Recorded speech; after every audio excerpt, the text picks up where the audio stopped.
যে আজকের পরে, বিশেষ করে যুবকরা, যে আজকের পরে আর আমি কোনোদিন নামাজ ছাড়বো না। ওয়াদা, বিলকুল ওয়াদা, তাইলে আগে চলতে পারি।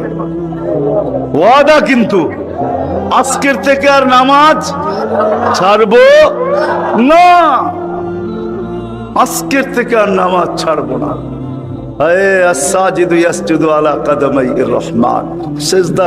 আল্লাহর কুদরতি। আলী রাদিয়াল্লাহু তাআলা আনহু বলছেন, তুরিদু আন তাতাকাল্লাম মা আল্লাহ, তুমি চাও আল্লাহর সাথে কথা বলবে? হায় হায়, আমি তো বলি মুসা আলাইহিস সালাম কথা বলতে গেলে 4টা শর্ত ছিল। 4টা, কয়টা? তুর পাহাড় হইতে হবে, এছাড়া কথা বলতে পারতেন না। কি উলামা বলে কি সত্য না মিথ্যা? হ্যাঁ না, ঘরে বয়ে বয়ে বিছনায় কথা বলতে পারতেন? তুর পাহাড় হইতে হইতো, গেলেই জুতা খুলতে হইতো। সময় নির্ধারিত ছিল, কি ছিল? এই সময় আসলে কথা হবে, নাইলে হবে না।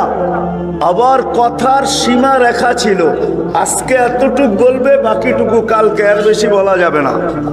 হায় হায়, এই উম্মতের জন্য কোনো শর্ত নাই, এই উম্মতের জন্য কোনো শুধু শর্ত আছে 20 মিনিট, 45 মিনিট, 3-45 মিনিট বলতে পারবে না। সূর্য উঠতেছে তখন, সূর্য ডুবতেছে তখন, আর সূর্য যখন ঢলতেছে তখন 15 মিনিট করে 45 মিনিট।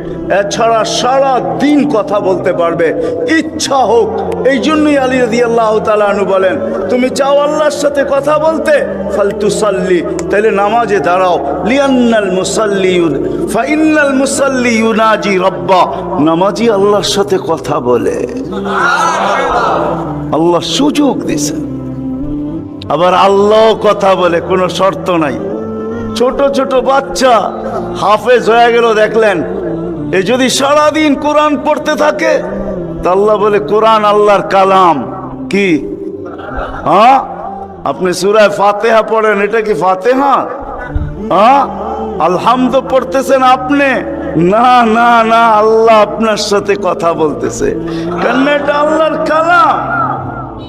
আলী রাদিয়াল্লাহু তাআলা বলে, তুমি চাও আল্লাহ কথা বলো, ফালিতাতলুল কুরআনাল কারীম। উলামাদেরকে জিজ্ঞাসা করেন, উজু না থাকলেও কোরআন মুখস্থ পড়া যায়, যায় না? হ্যাঁ, শুধু নাপাক হইলে পড়া যায় না, ঠিক না? নাপাক ছাড়া বাচ্চা থেকে বাচ্চাও যদি সারাদিন পড়তে থাকে, আল্লাহ নিষেধ করবে না। শেষ করে যদি আবার শুরু করে, আল্লাহ নিষেধ করবে না। আল্লাহ বলবে, তুই এক সময় ক্লান্ত হয়ে যাবি, কিন্তু আমি কথা বলতে বলতে ক্লান্ত হব না, আমি তো বলতেই